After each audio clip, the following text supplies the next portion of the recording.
अस्सलाम वालेकुम। हमने कौन सा चैप्टर स्टार्ट किया हुआ था? हमने चैप्टर स्टार्ट किया हुआ था सर्कुलेशन। हमने सर्कुलेशन के बारे में पढ़ा, हमने स्ट्रक्चर ऑफ हार्ट पढ़ा, जिसमें हमने क्या पढ़ा कि स्ट्रक्चर के क्या क्या पार्ट्स होते हैं, उनमें क्या क्या रीजन्स होते हैं। फिर हमने पढ़ा कि हमारे पास कार्डियक साइकिल क्या होती है और किस तरह एक पूरी साइकिल होती है। हमने पढ़ा कि कंडक्शन सिस्टम में हमने क्या पढ़ा कि जो नहीं है कि हार्ट किस तरह खुद ब खुद कॉन्ट्रैक्ट करता है, खुद ब खुद कैसे रिलैक्स कर लेता है। उसके पास ऐसी क्या चीज़ें हैं जो करती हैं, जो कि हमारे पास हमने डिस्कस किया। हमारे पास SA नोड हुआ आए, AB नोड आए, फिर हमारे पास पुरकेंजी फाइबर्स आए, ये डिफरेंट जो हमारे पार्ट्स आए। उससे हमने ये कंपोज किया कि हमारे पास जो है, जो हार्ट है, वो हमारे पास कौन सा फंक्शन करता है, कंडक्टिंग सिस्टम। फिर हमने इलेक्ट्रोकार्डियोग्राम को डिस्कस किया कि इलेक्ट्रोकार्डियोग्राम किस तरह हमारे लिए फ़ायदेमंद होता है, हम लोग किस तरह डायग्नोसिस के काम करता है, क्या करता है हमारे पास कंडक्शन सिस्टम ऑफ हार्ट को मेजर करता है यूजिंग व्हाट इलेक्ट्रोड्स। और फिर हमारे पास एक ग्राफ दे देता है जो हमें रिप्रेजेंट करता है नॉर्मल फंक्शनिंग ऑफ हार्ट और डिफरेंट चीज़ें। अगर हम बात करें आज के लेक्चर के बारे में तो ब्लड वेसल्स, ठीक है। जैसे मैंने आपको सर्कुलेटरी सिस्टम के बारे में बताया, मैंने बताया कि सर्कुलेटरी सिस्टम हमारे पास, सर्कुलेटरी सिस्टम में क्या होता है, हमारे पास सर्कुलेटरी सिस्टम में हार्ट होता है, ठीक है। उससे उसके अलावा हमारे पास सर्कुलेटरी सिस्टम में हमारे पास ट्यूब्स होती हैं, ठीक है। मैंने आपको जब लेक्चर पहले दिया था उसमें मैंने आपको ट्यूब्स बताई थी, मैंने आपको ट्यूब्स के नाम नहीं बताया। वो ट्यूब्स हमारे पास क्या कहलाती हैं, जो ब्लड में जो ब्लड को ट्रांसपोर्ट करती हैं, वो हमारे पास कहलाती हैं ब्लड वेसल्स। क्या कहलाती हैं? Blood vessels. फिर ब्लड वेसल्स की अगर हम बात करें तो ब्लड वेसल्स हमारे पास, वो ट्यूब्स हमारे पास 3 टाइप्स की होती है जो हमारे पास ब्लड ट्रांसपोर्ट करती हैं। वो हमारे पास होती हैं, आर्टरीज होती हैं, ठीक है। आर्टरीज के बाद हमारे पास वेन्स होती हैं और कैपिलरीज होती हैं। आर्टरीज के बाद हमारे पास आर्ट्रियोल्स होती हैं, आर्टरी से हमारे पास आर्टेरियोल्स आते हैं, ठीक है। फिर हमारे पास वेन से हमारे पास वेन्यूल्स आते हैं। तो ये डिफरेंट चीज़ें होती हैं जो हमारे पास आती हैं, ये डिफरेंट जो है हमारे पास नाम है उन ट्यूब्स के, जो हमारे पास क्या करते हैं, हमारे पास जो है कंडक्शन करती है, ब्लड को लेके जाती है आपके हार्ट से और फिर वापस हार्ट की तरफ लाती हैं, पूरी बॉडी से इसको मतलब ट्रांसपोर्ट करती है। तो हमारे पास मैंने आपको बेसिकली 3 किस्म की बता दी। अगर हम उसके पाथवे फॉलो करेंगे किस तरह हमारे प्लस ब्लड वेसल्स लेके जाती हैं, तो सबसे पहले मैं आपको बताती हूँ कि हमारे पास जो आयोटा होता है, ठीक है, वो हमारे पास सबसे बड़ी क्या होती है, आर्टरी होती है, ठीक है। सबसे बड़ी जो आर्टरी होती है वो आपके पास आयोटा होती है। आयोटा आपके लिए ब्लड लेके जाती है किधर, दूसरे बॉडी पार्ट्स को पे, ठीक है, दूसरे बॉडी पार्ट्स पे लेके जाती है, ठीक है। और जब वो बॉडी पार्ट्स के पास पहुंचती है तो वो हमारे पास कैपिलरीज में कन्वर्ट हो जाती है। दूसरे बॉडी पार्ट की जब वो टिश्यूज में पहुंचती है तो वो कैपिलरीज में कन्वर्ट होती है। और कैपिलरीज हमारे पास क्या करती हैं, वो जो है वापस जो है जो ब्लड, जो नहीं डीऑक्सीजनेटेड ब्लड लेके जाती हैं, कहाँ लेके जाती हैं, हमारे पास डीऑक्सीजनेटेड ब्लड हमारे पास लेके जाती रहती हैं हार्ट की तरफ दोबारा। किसके ज़रिए? पहले वो कैपिलरी से वेन्यूल्स में कन्वर्ट होती है और वेन्यूल्स के बाद वेन्स में कन्वर्ट होती है। वेन्स के बाद एक बड़ी वेन में कन्वर्ट होती है जिसे हम कहते हैं वेना कावा, ठीक है। वेना कावा में कन्वर्ट हो रही है, वेना कावा वापस राइट आर्टरियम से वहाँ पे हमें ब्लड दे देता है। अगर बात की जाए आर्टरीज और वेन्स की बात की जाए, जो हमारे पास सारी जो आर्टरीज होती हैं वो हमारे पास ऑक्सीजनेटेड ब्लड ट्रांसपोर्ट करती हैं। क्या होता है इनका, जो ब्लड होता है उसमें ऑक्सीजन की जो कंसंट्रेशन होती है, ऑक्सीजन की जो मिकदार होती है वो ज़्यादा होती है। इसके अलावा अगर हम वेन्स की बात करें तो वेन्स ज़्यादातर हमारे पास डीऑक्सीजनेटेड ब्लड लेके जाती हैं। ऐसी वे मतलब इनमें जो है कार्बन डाइऑक्साइड की मिकदार ज़्यादा होती है और ऑक्सीजन की जो मिकदार है वो कम होती है। तो अगर मैं आपको बात करूं आर्टरीज की, एक सिवाय एक आर्टरी के कौन सी? पल्मोनरी आर्टरी के। सिवाय पल्मोनरी आर्टरी के जो सारी आर्टरी होते हैं वो हमारे पास ऑक्सीजनेटेड ब्लड लेके जाती है, लेकिन पल्मोनरी आर्टरी लंग्स की तरफ हमें कौन सी ब्लड लेके जाती है? डीऑक्सीजनेटेड ब्लड लेके जाती है। इसी तरह अगर बात करें हम पल्मोनरी वेन की, सारी जो वेन्स है वो हमारे पास कौन सा ब्लड हार्ट की तरफ लेके आती है? वो आती है डीऑक्सीजनेटेड ब्लड हार्ट की तरफ लेके आती है। लेकिन पल्मोनरी वेन एक वाहिद वेन है हमारे बॉडी सिस्टम में, हमारे सर्कुलेशन में, जो हमारे पास क्या लेकर आती है? हमारे पास लाती है ऑक्सीजनेटेड ब्लड, जिसमें ऑक्सीजन की मिकदार ज़्यादा होती है। एक आपको यहाँ देखे रफ एस्टिमेट सा दिया हुआ है, यहाँ से मैं आपको बताती हूँ। जैसे ही यहाँ से फ्रॉम हार्ट हमारे पास जो है आर्टरी आती है और ब्लड लेके जाती है कौन सा? ऑक्सीजनेटेड, जिसमें O2 की मिकदार ज़्यादा होती है, ऑक्सीजन की मिकदार ज़्यादा होती है, वो लेके जाती है आर्टरियोल्स में। आर्टरियोल्स फिर और डिवाइड होती है, मतलब और बारीक होती जाती है, और वो हमारे पास ऑक्सीजनेटेड ब्लड लेके जाती है कैपिलरीज में। कैपिलरीज हमारे पास क्या करती हैं? कैपिलरीज हमारे पास टिश्यूज़ के अंदर होती हैं और बहुत बारीक होती हैं। वो जो है बेसिकली यहाँ पे है वो डिफ्यूजन का जो प्रोसेस है वो करती है। ठीक है, यहाँ पे उसने अपना ट्रांसफर किया, फिर वापस वो कन्वर्ट होगी, वापस ज्वाइन किया, बहुत ज़्यादा कैपिलरीज ने, रगों के जाल ने वापस एक साथ ज्वाइन किया और हमें क्या दिया? वेन्यूल्स दे दिए। फिर वेन्यूल्स क्या करते हैं? वेन्यूल्स कंबाइन होते हैं और वेन्यूल्स से और हमारे पास डीऑक्सीजनेटेड ब्लड, जिसमें कार्बन डाइऑक्साइड की मिकदार ज़्यादा होती है, वो हमें वापस लेके जाती है हार्ट की तरफ। ठीक है, वेन हमारे पास हार्ट की तरफ लेके जाती है। अगर हम बात करें आर्टरियोल्स और कैपिलरीज की, तो हमें डिफरेंट ये देखिए नज़र आ रही है। देखिए, अगर आर्टरियोल्स की बात करें तो हमारे पास उनका जो डायमीटर होता है वो हमारे पास ज़्यादा होता है एज़ कम्पेयर टू कैपिलरी, जिनका डायमीटर ज़्यादा होता है। अब ये आपको मैंने बात बता ली, अब हम वन बाय वन सारे वस्कुलर सिस्टम को डिफाइन करेंगे। सबसे पहले आर्टरीज को डिफाइन करेंगे, फिर हम कैपिलरीज को डिस्क्राइब करेंगे और फिर हम वेन्स को डिस्क्राइब करेंगे, और फिर इनके बाद वेसो डायलेशन और वेसो कंस्ट्रिक्शन को डिस्क्राइब करेंगे, और हम करेंगे प्री कैपिलरी स्फिंक्टर का क्या रोल है इन ब्लड फ्लो। ठीक है, ये आज के जो लेक्चर में हम ये कवर करेंगे। अगर हम आर्टरीज की बात करें, आर्टरीज कौन से ट्यूब्स होती हैं जो हमारे पास कौन सा ब्लड लेके जाती है? ऑक्सीजनेटेड ब्लड लेके जाती है। ठीक है, ऑक्सीजनेटेड ब्लड लेके जाती है। और कहाँ से ऑक्सीजनेटेड ब्लड लेके जाती है? हमारे पास लेके जाती है oxygenated blood from the heart to the entire body. कहाँ से? हार्ट से लेकर इंटायर बॉडी। और हार्ट के किस पोर्शन से लेके जाती है? हमारे पास लेफ्ट वेंट्रिकल से। लेफ्ट वेंट्रिकल से हमारे पास सबसे बड़ी आर्टरी की तरफ ब्लड स्प्रेड करती है। कौन सी हमारे पास सबसे बड़ी आर्टरी? आयोटा की तरफ स्प्रेड करती है। फिर आयोटा वो फर्दर डिवाइड करके उसको बॉडी के डिफरेंट पार्ट्स में हमें पास ऑक्सीजनेटेड ब्लड लिया जाता है। अगर हम आर्टरीज के स्ट्रक्चर की बात करें, उसकी कंपोजिशन की बात करें, तो आर्टरीज के अगर हम लोग 3 लेयर्स होती हैं। ठीक है, 3 लेयर्स ऑफ सेल्स होती हैं। ठीक है, सबसे जो बाहर की लेयर होती है, जो एक्सटर्नल लेयर होती है, ठीक है, वो हमारे पास किससे कंपोज्ड होती है? वो हमारे पास बेसिकली कंपोज्ड होती है कनेक्टिव टिश्यू से। कनेक्टिव टिश्यू से, और कनेक्टिव टिश्यूज में हमारे पास क्या होते हैं? क्या होते हैं कनेक्टिव टिश्यूज में? हमारे पास फाइबर्स होते हैं। कौन से फाइबर्स होते हैं? कोलेजन फाइबर होते हैं। कोलेजन एक टाइप ऑफ हमारे पास क्या है? एक कोलेजन हमारे पास एक टाइप ऑफ प्रोटीन है, उसके कंपोज्ड होते हैं हमारे पास एक्सटर्नल जो लेयर होती है हमारे पास, जिसको हम कहते हैं ट्यूनिका एडवेंटिशिया या ट्यूनिका एडवेंटिशा कह सकते हैं आप उसको, या ट्यूनिका एक्सटर्ना कह सकते हैं। ठीक है, ये जो एक्सटर्नल लेयर होती है बेसिकली आपके पास किसके कंपोज होती है? कनेक्टिव टिश्यूज के कंपोज होती हैं। ठीक है, और क्या करती हैं कि जो है ये बाहर की सरफेस फॉर्म करती है।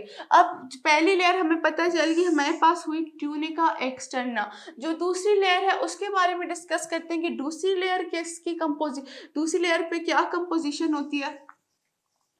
जो सेकंड लेयर है हमारे पास, जिसको हमने कहा मिडल लेयर है, जो मिड में आती है। ठीक है, मिडल लेयर हमारे पास क्या होती है? Tunica media. क्या नाम है इसका? Tunica media. ट्यूनिका मीडिया क्या होता है? ट्यूनिका मीडिया पे ट्यूनिका मीडिया हमारे पास किसकी कंपोज होती है? वो हमारे पास स्मूथ मसल सेल्स की कंपोज होती है, स्मूथ मसल सेल्स, और हमारे पास इलास्टिक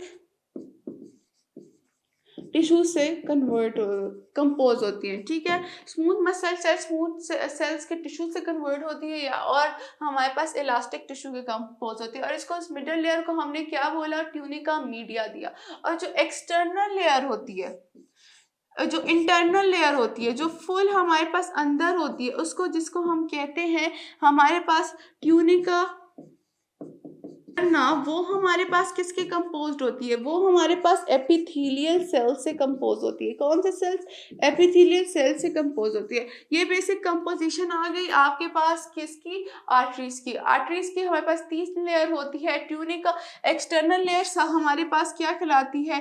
वो कहलाती है बस ट्यूनिका एक्सटर्ना कहलाती है। किसकी बनी होती है? कनेक्टिव टिश्यूज की बनी होती है और कोलेजन फाइबर्स की बनी होती है। फिर हमने बोला मिडल लेयर हमारे पास ट्यूनिका मीडिया कहलाती है। ट्यूनिका मीडिया हमारे पास किसकी बनी होती है? स्मूथ मसल सेल्स की बनी होती है और इलास्टिक टिश्यूज की बनी होती है। उसके बाद अगर हमने बात की इंटरनल इनर मोस्ट जो लेयर होती है जिसको हम कहते हैं ट्यूनिका इंटरना, वो हमारे पास किसके कंपोज होती है? Epithelial cells. ये आपके पास बेसिक कंपोजिशन ऑफ आर्टरीज आ गई।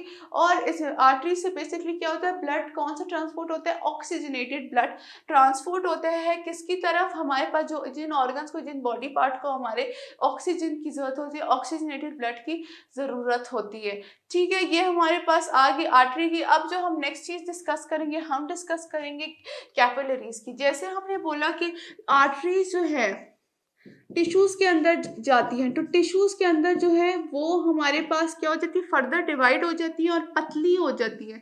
और पतली के सेंस में पतली हो जाती है, बहुत ही बारीक हो जाती है। इतनी बारीक हो जाती है कि अगर उनको कहें कि वो एक सेल थिन हो जाती है तो गलत नहीं होगा, बहुत ज़्यादा पतली हो जाती है। इनका डायमीटर की बात की जाए तो 7 to 9 माइक्रोमीटर इनका डायमीटर होता है। और अगर इस डायमीटर को देखा जाए तो यहाँ पे सिर्फ एक रेड ब्लड सेल्स ही मूव कर सकते हैं, क्योंकि red blood cell, individual red blood cells का भी यही डायमीटर। तो इसका मतलब ये हुआ कि जब कैपिलरीज में ब्लड एंटर होता है वो सिंगल फाइल में मूव करता है। सिंगल फाइल से मुराद क्या होता है? सिंगल एक ही लेयर में मूव करता है। जब सिंगल फाइल में ये मूव करता है तो इसकी मैं आपको एक बात बताऊँ क्या होता है कि हमारे पास डिफ्यूजन होना स्टार्ट हो जाती है। जो चीज़ें, जो वेस्ट प्रोडक्ट है कार्बन डाइऑक्साइड का, वो कैपिलरीज के अंदर आ जाता है। और जो हमने जो प्रोडक्ट है हमारा जो प्रोडक्ट है हमारे पास, जो ऑक्सीजन हमें ट्रांसफर करती है, वो हमारे पास टिश्यूज पे ट्रांसफर हो जाती है। ठीक है, अगर उसकी हम लोग बात करें कि हमारे पास किस तरह के बना होता है, तो ये सिर्फ सिंगल एंडोथीलियम से ही बना होता है। Single layer of endothelium cell से बना होता है। और अगर इसके बात करें कि हमारे पास देखिए यहाँ पेरिसाइट आपको दिखाया है, बेसल लेमिना दिखाया है, तो बहुत ही ज़्यादा पतली होती है। क्या होता है? पहले आपके पास जो आर्टरीज होती है, ठीक है, आर्टरीज पहले डिवाइड हो जाती है हमारे पास किसमें? आर्ट्रियोल्स में। आर्ट्रियोल्स फिर जब हम वापस टिश्यूज के अंदर जाते हैं आर्ट्रियोल्स, तो वो फर्दर डिवाइड हो जाते हैं कैपिलरीज। कैपिलरीज आपके पास वो साइट है जहाँ से डिफ्यूजन होती है। इसमें भी आपके पास ब्लड सेल्स नहीं जाते, बस आपके पास सिर्फ डिफ्यूजन होती है फ्लूइड की। जो भी फ्लूइड आपको रिक्वायर्ड होता है डिफ्यूज करने के लिए, वो होती है। फिर हमने बात की कि हमारे पास कितनी पतली होती है, and single cell layer thick होती है। इसके आराम से इससे जो है, जो रेड ब्लड सेल्स है वो एक फाइल में मूव करते हैं, एक लाइन में मूव करते हैं। इतनी पतली हो जाती है, क्योंकि इसका जब डायमीटर की बात की, हमारे पास जो डायमीटर वो 7 to 9 माइक्रोमीटर है, जो कि एक single file red blood sales के लिए काफ़ी है। और यही जगह है जहाँ से डिफ्यूजन होती है। हमारे पास कार्बन डाइऑक्साइड जो है कैपिलरीज के अंदर आ जाती है, और जो ऑक्सीजन है वो आपके पास टिश्यू के पास चली जाती है, जहाँ पे वो यूज़ हो जाती है जो डिफरेंट प्रोसेसेस में, सेलुलर रेस्पिरेशन वगैरह के प्रोसेसेस। फिर हमारे पास जो नेक्स्ट हमारे पास हमारे पास वेन्स आ गई। ठीक है, वेन्स अब आपको मैं बताती हूँ कैसे बनती है। जैसे ही कैपिलरीज आई, ठीक है, कैपिलरीज ने यूनाइट किया, मतलब उनने एक साथ ज्वाइन किया, उन्होंने वेन्यूल्स दे दी और फिर वेन्यूल्स ने एक दूसरे के साथ ज्वाइन किया और हमें वेन दे दी। फिर वेन सारी ज्वाइन की हमारे पास वेना कावा में कन्वर्ट हो गई। ठीक है, ये हमारे पास बेसिकली ये प्रोसेस होता है वेन्स की कन्वर्जन का। अगर वेन्स की बात की जाए तो इसकी भी 3 लेयर्स होती हैं। कौन कौन सी 3 लेयर्स होती हैं उसको हम डिस्कस करते हैं। 3 लेयर्स, ठीक है। जो सबसे बाहर की लेयर होती है एक्सटर्ना लेयर होती है, एक्सटर्ना ट्यूनिका होती है। वो हमारे पास क्या होती है, वो हमारे पास किसकी कंपोस्ट होती है, वो हमारे पास कंपोस्ट होती है कनेक्टिव टिश्यू से कन्वर्ट होती है। फिर ये किससे बनी हुई होती है, आपके पास कनेक्टिव टिश्यू से बनी होती है। फिर उसके बाद जो मिडल लेयर होती है जो कि हम जिसको हम कहते हैं ट्यूनिका मीडिया, ये हमारे पास किसकी बनी होती है, ये हमारे पास स्मूथ मसल्स की बनी होती है। किसकी बनी होती है, स्मूथ मसल्स की बनी होती है। ठीक है, इसके अलावा अगर हम बात करें दूसरी थर्ड इनर मोस्ट लेयर की, जो हमारे पास अंदर की तरफ है, वो हमारे पास क्या कहलाती है, इंटरना ट्यूनिका। इंटरना ट्यूनिका के क्या मुराद, कि हमारे पास सबसे अंदर की तरफ होती है। और अगर इसकी कंपोजिशंस के बारे में बात करें तो ये हमारे पास बनी होती है, ये हमारे पास बेसिकली बनी होती है एपिथेलियल सेल से। ठीक है, अगर आपको वापस मैं आपको डिस्क्राइब करती हूँ कि कैसे वेन की कंपोजिशन होती है। हमारे पास 3 लेयर्स होती है। हमारे पास होती है एक्सटर्नल ट्यूनिका, हमारे पास फिर होती है कनेक्टिव टिश्यू की लेयर, हमारे पास होती है वो हम जो एक्सटर्नल ट्यूनिका होती है कनेक्टिव टिश्यू की लेयर होती है। फिर हमारे पास आती है मिडल लेयर जिसको हम कहते हैं ट्यूनिका मीडिया, वो हमारे पास स्मूथ मसल्स की बनी होती है। और अगर हम बात करते हैं इनर मोस्ट लेयर की, वो किससे बनी होती है, वो इंटरनल ट्यूनिका उसको कहते हैं हम लोग, और वो बनी होती है हमारे पास एपिथेलियल सेल्स की बनी होती है। ठीक है, ये आपके पास वेन्स क्या है। वेन्स में इसके अलावा एक और अडॉप्टेशन होती है, वो है हमारे पास वॉल्स की।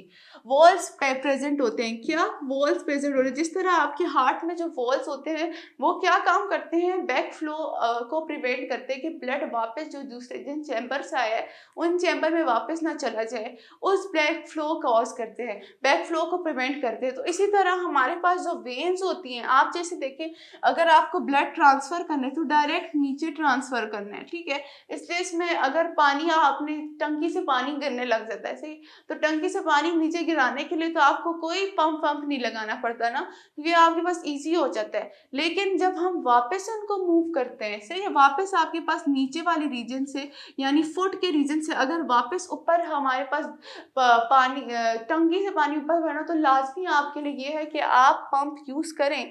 तो इस सेंस में ये हो सकता है कि अगर हम पंप नहीं यूज करें, जितना पानी हम ऊपर लेना जाना चाहेंगे उस तरह नहीं पहुंचा सकेंगे, और हमारे पास क्या होगा, वापस बैक फ्लो स्टार्ट होगा। इस बैक फ्लो को प्रिवेंट करने के लिए हमारे पास क्या होते हैं, वॉल्स होते हैं, वॉल्स प्रेजेंट होते हैं। ये आपके पास देखिए नॉर्मल वेन आ गई, ठीक है, और एक वेरोकोसा वेन आ गई। वेरोकोसा वेन वो वेन हो गई मतलब जिससे बैक फ्लो हो रहा है बार बार, जो हमारे पास सही तरह की वेन नहीं है, हमारे पास डीऑक्सीजनेटेड ब्लड को हार्ट की तरफ नहीं लेके जा रही, और ये हमारे पास नॉर्मल वेन आ गई। देखिए यहाँ पे वॉल बंद है, फिर इस वॉल ने बंद किया है और इनको अलाउ किया है कि ये रेड ब्लड सेल ऊपर जा सके। ठीक है, और यहाँ पे जो रेड ब्लड सेल्स है उनको रोका है, फिर अगर ये वॉल खुलेगा फिर ये जाएंगे ऊपर जाते जाएंगे। इस तरह जो है वॉल्स क्या करते हैं, बैक फ्लो को प्रिवेंट करते हैं। और जो बैक फ्लो जो होता है बेसिकली ये जो वेन्स होती है, इस किस्म की वेन्स हमारे पास नीचे टांगों की रीजन पे होती है, आपके पाँव के विसरल रीजन पे होती है, नीचे वाले रीजन के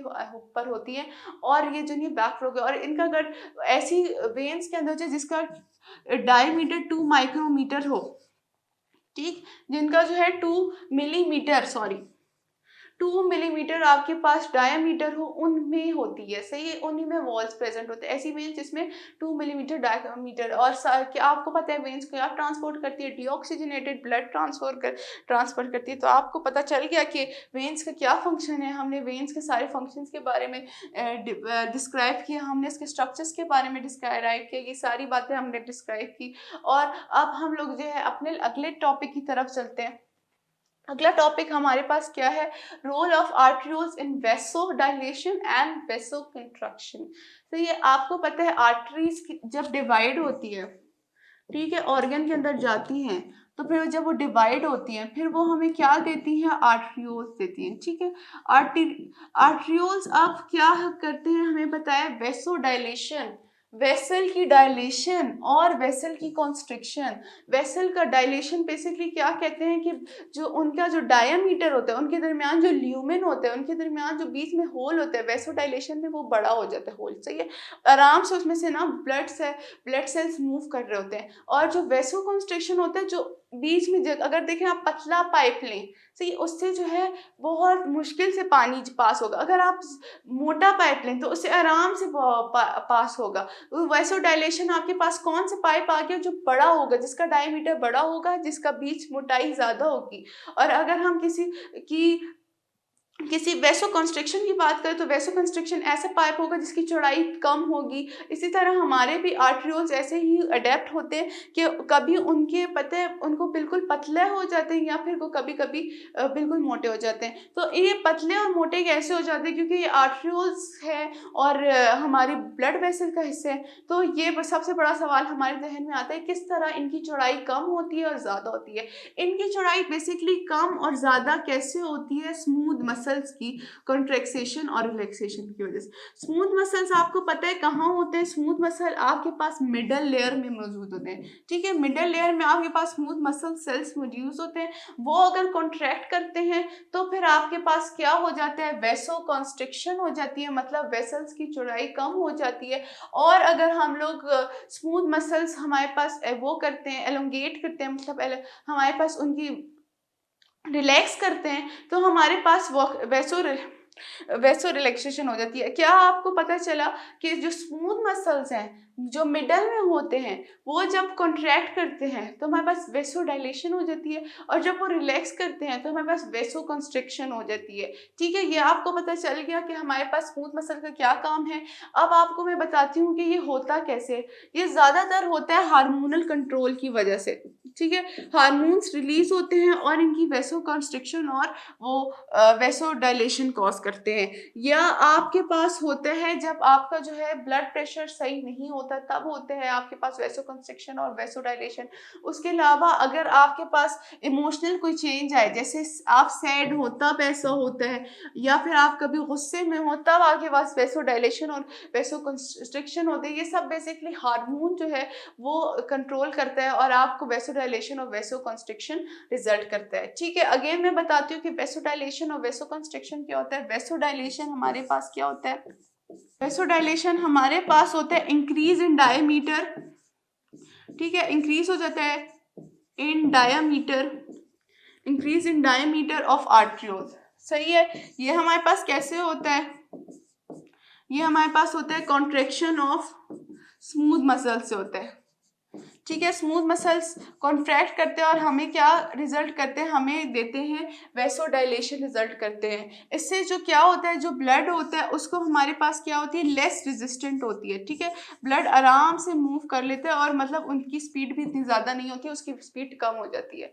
ठीक है, फिर हमारे पास आया वेसो कॉन्स्ट्रिक्शन। वेसो कॉन्स्ट्रिक्शन क्या होता है हमारे पास, वेसो कॉन्स्ट्रिक्शन हमारे पास होता है decrease in diameter of arterioles.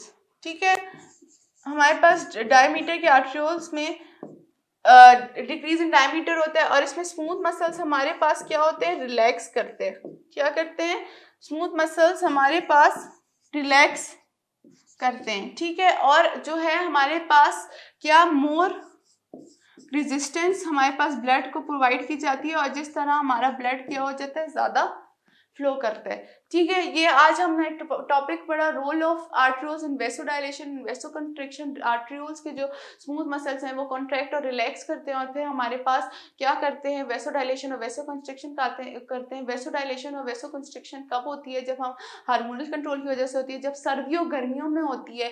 सर्दियों गर्मियों में जब आपको बॉडी को मतलब तेज ब्लड का फ्लो जाता है चाहिए होता है तो वेसोकंस्ट्रिक्शन स्टार्ट करते हैं, और गर्मियों में अगर आपको तेज ब्लड का फ्लो नहीं चाहिए होता है, आपके पास वेसोडाइलेशन हो जाती है। फिर हमारे पास आपके मूड और पे भी डिपेंड करते हैं। कभी आप कभी देखिए आपको अगर डर लग रहा हो, आपकी दिल की धड़कन तेज़ हो जाती है, तो मतलब आपकी जो आर्टरीज वगैरह उसके आपके मूड की वजह से, आपके इमोशंस की वजह से भी कॉन्ट्रैक्ट और रिलैक्स करते हैं। ये आज हमने पढ़ लिया। अब जो इसका अगला पार्ट, जो हमने चौथा पार्ट डिस्कस करना है, वो हमारे पास है role of pre capillary sphincter in regulating the flow of blood through the capillaries. ठीक है, अब हमने क्या करना है, प्री कैपिलरी स्फिंक्टर का रोल। जब आपके पास कैपिलरीज होती हैं, ठीक है, कैपिलरी से पहले हमारे पास क्या होते हैं, आर्ट्रियोल्स। ठीक है, आर्ट्रियोल्स के दरमियान एक क्या होता है, स्मूथ मसल की रिंग होती है। क्या होती है, स्मूथ मसल की रिंग होती है। ये जो रिंग होती है ये क्या करती है, क्या कॉज करती है, ये रिंग आपको क्या फायदा देती है, क्या नुकसान देती है, ये आपकी कैपिलरी में अमाउंट ऑफ ब्लड को डिपेंड करती है कि कितना आपका, आपकी जो कैपिलरीज है उसमें से आप ब्लड ट्रांसफर करना चाहते हैं। अगर बात की जाए हाई ब्लड प्रेशर की, कुछ लोग कहते हैं हाई ब्लड प्रेशर अच्छा नहीं होता। अच्छा, हाई ब्लड प्रेशर कभी भी आपकी बॉडी में अच्छा नहीं होता। हाई ब्लड प्रेशर की वजह से क्या होता है, ये जो स्फिंक्टर होता है ये खुला रह जाता है, ये बंद नहीं होता है। जब बंद नहीं होता है तो फिर जो नहीं है, ज़्यादा हमारे पास क्या होता है, ब्लड मूव करना स्टार्ट करते हैं। ब्लड भी ज़्यादा मूव करना स्टार्ट होता है, हमारे पास ज़्यादा जो ट्रांसपोर्ट स्टार्ट हो जाता है। ट्रांसपोर्ट हमारे पास किसका हो जाता है, ऑक्सीजन और कार्बन डाइऑक्साइड का ट्रांसपोर्ट होता है। साथ साथ हमारे पास क्या, एडिमा हो जाता है। एडिमा क्या होता है, वाटर फ्लूइड किधर भर जाता है, आपके टिश्यूज में भर जाता है। एडिमा जो है आपके पास एक ऐसा स्टेट है जहाँ पे आपके पास टिश्यूज के अंदर वाटर भर जाता है। वो बेसिकली आपके पास किसके साथ, जब आपका ज़्यादा ब्लड प्रेशर हो और ये जो प्री कैपिलरी स्फिंक्टर है, ये जो प्री कैपिलरी स्फिंक्टर है, ये रेगुलेट नहीं कर सकता flow of blood through the capillaries. ठीक है, वापस मैं आपको बताती हूँ क्या होता है। हमारे पास होती है आर्ट्रियोल्स, सही है। आर्ट्रियोल्स के दरमियान हमारे पास एक रिंग होती है। उस रिंग को हम लोग कहते हैं, रिंग ऑफ स्मूथ मसल्स को कहते हैं। हमारे पास क्या कहते हैं, स्मूथ मसल की रिंग को हम कहते हैं प्री कैपिलरी स्फिंक्टर कहते हैं, प्री कैपिलरी स्फिंक्टर। ठीक है, प्री कैपिलरी स्फिंक्टर क्या करता है, अलाउ करता है ब्लड को कैपिलरी से, और उसका फ्लो को कंट्रोल करता है कि उसने आया ज़्यादा ब्लड फेंकना है या थोड़ा ब्लड करना है। कभी कभी आपके पास जब ब्लड प्रेशर बहुत ज़्यादा हो जाता है, तो ब्लड प्रेशर के ज़्यादा होने से आपके पास ये जो स्फिंक्टर है ये खुला रह जाता है। इसकी वजह से जो है कैपिलरीज में हमारे पास ज़्यादा क्या फ्लो करना चला जाता है, हमारे पास ज़्यादा ब्लड फ्लो करना चला जाता है। ब्लड फ्लो ज़्यादा हो जाता है तो मतलब आपके पास जो है ट्रांसपोर्ट भी ज़्यादा हो जाती है सब्सटेंस की। क्या हो जाता है कि आपके साथ ऑक्सीजन और कार्बन डाइऑक्साइड तो ट्रांसपोर्ट होता ही होता है। इसके बाद हमारे पास क्या होता है, हमारे पास वाटर कंटेंट भी एक्सचेंज होना स्टार्ट हो जाता है, और हमारे जो टिश्यूज है उनमें वाटर भर जाता है, उसमें पानी भर जाता है। और फिर हमें एक कंडीशन आ जाती है, एडिमा एक कंडीशन होती है। वो एडिमा हमारे जो टिश्यूज हैं उसमें हमारे पास पानी भर जाता है। तो हमारे पास क्या हुआ कि प्री कैपिलरी स्फिंक्टर हमारी बॉडी के लिए बहुत ज़्यादा इंपॉर्टेंट है। किस सेंस में इंपॉर्टेंट है कि ये जो है ब्लड प्रेशर को कंट्रोल करते हैं, ब्लड फ्लो को कंट्रोल करते हैं। लेकिन अगर ब्लड प्रेशर आपका ज़्यादा हो गया तो ये आपके पास खुले रह जाते हैं और आपको एडिमा कॉज करते हैं। आज हमने क्या क्या डिस्कस किया, आज हमने डिस्कस किया प्री कैपिलरी स्फिंक्टर्स के बारे में, ब्लड वेसल्स के बारे में कि ब्लड वेसल्स क्या क्या है, हमारे पास आर्टरीज है, वेन्स है, कैपिलरीज है, वेन्यूल्स है, हमारे पास आर्ट्रियोल्स है। ये सब हमारे पास डिफरेंटली एक्ट करते हैं और हमारे पास क्या करते हैं, कंडक्शन सिस्टम मतलब transport of systems, transport of blood के काम आते हैं। फिर हमने डिस्कस किया कि हमारे पास आर्ट्रियोल्स का क्या रोल है वेसोडाइलेशन में और वेसोकंस्ट्रिक्शन में। वेसोडाइलेशन क्या होती है, वेसोडाइलेशन में हमारे पास क्या होता है, डायमीटर बढ़ जाता है ब्लड वेसल्स का। और अगर वेसोकंस्ट्रिक्शन की बात कीजिए, वेसोकंस्ट्रिक्शन में हमारे प्लस जो है आर्टरियों का डायमीटर कम हो जाता है, उसकी वजह से आपकी स्पीड पे भी अफेक्ट करता है, रेजिस्टेंस पे भी अफेक्ट करता है। तो आपके पास डिफरेंट फैक्टर्स आ जाते हैं। फिर हमारे पास आ गया role of pre capillary sphincter regulating the blood flow. अब इस प्री कैपिलरी स्फिंक्टर का जो है रोल हम स्टडी करते हैं इन द ब्लड फ्लो और हम उसको डिस्क्राइब करते हैं। अगले लेक्चर तक के लिए हम आगे पढ़ेंगे। अगले लेक्चर में हम पढ़ेंगे कि हमारे पास क्या होता है, कि हमारे पास किस किस्म की सर्कुलेशन होती है, हमारे पास सिस्टमिक होती है, पल्मोनरी होती है, कोरोनरी है, ये सब हमारे पास कैसे होती है, पोर्टल सिस्टम कैसे होता है, ये सब पढ़ेंगे। और इस लेक्चर को आप बार बार रिवाइज करें, इसको देखें, उसके शॉर्ट क्वेश्चन अटैम्प्ट करें, एमसीक्यूज, डिटेल क्वेश्चन अगर आपकी बुक में कम कुछ शॉर्ट क्वेश्चन है, पास्ट पेपर से रुजू करें, पुरानी बुक से रुजू करें आपकी, ताकि आपके अच्छे पेपर की तैयारी हो जाए, आपके अच्छे मार्क्स आ जाएं और आप अच्छे और कामयाब नंबरों से पास हो जाएं। ये सब आप बार बार रिवाइज करें। अगर कोई चीज़ समझ नहीं आ रही तो वापस देखें, क्योंकि सारे जो आपके लेक्चर हैं या आंसर आपके पास इसी बुक में है और इसी लेक्चर में है। और आपके जो भी सवाल जहन में आते हैं अपने टीचर से पूछें, अपने घर वालों से डिस्कस करें, अपने फ्रेंड्स के साथ डिस्कस करें इस टॉपिक को, और इस टॉपिक को अच्छी तरह प्रिपेयर करें, क्योंकि ये चैप्टर भी बहुत ज़्यादा इंपॉर्टेंट है और ये टॉपिक भी हर टॉपिक की तरह इंपॉर्टेंट है और अहमियत का हामिल है। ठीक है, आज हमने क्या पढ़ा वापस मैं डिस्कस कर देती हूँ। हमने क्या पढ़ा, ब्लड वेसल्स पढ़ी, ब्लड वेसल्स में उनकी क्या क्या टाइप्स है, ब्लड वेसल, आर्टरीज पढ़ी, आर्ट्रियोल्स पढ़ी, कैपिलरीज पढ़ी, वेन्यूल्स पढ़ी, वेन्स पढ़ी। फिर हमने क्या पढ़ा, हमने पढ़ा आर्ट्रियोल्स का role in vasodilation and vasoconstriction. फिर वेसोडाइलेशन को हमने स्टडी किया, वेसोकंस्ट्रिक्शन को स्टडी किया। फिर हमने प्री कैपिलरी स्फिंक्टर का रोल डिस्कस किया इन द ब्लड फ्लो, और फिर हमने बोला कि ब्लड प्रेशर पे भी इसका अफेक्ट होता है। तो ये सब चीज़ें हमने आज के लेक्चर में डिस्कस की। अगले लेक्चर का मैं आपको बता चुकी हूँ हम लोग क्या पढ़ेंगे। हम लोग पढ़ेंगे कि हमारे पास किस किस्म के सिस्टम्स होते हैं, सिस्टमेटिक सिस्टम होते हैं, पल्मोनरी सिस्टम होते हैं, वो किस तरह काम करते हैं, वो हम अगले लेक्चर डिस्कस करें। आज तक के लिए इतना काफ़ी। अगले लेक्चर के लिए प्रिपेयर रहें, टॉपिक को रीड करें, बार बार रीड करें और अपने लिए आसानी खुद बनाएं। थैंक यू, आज के लिए काफ़ी है और अल्लाह हाफ़िज़।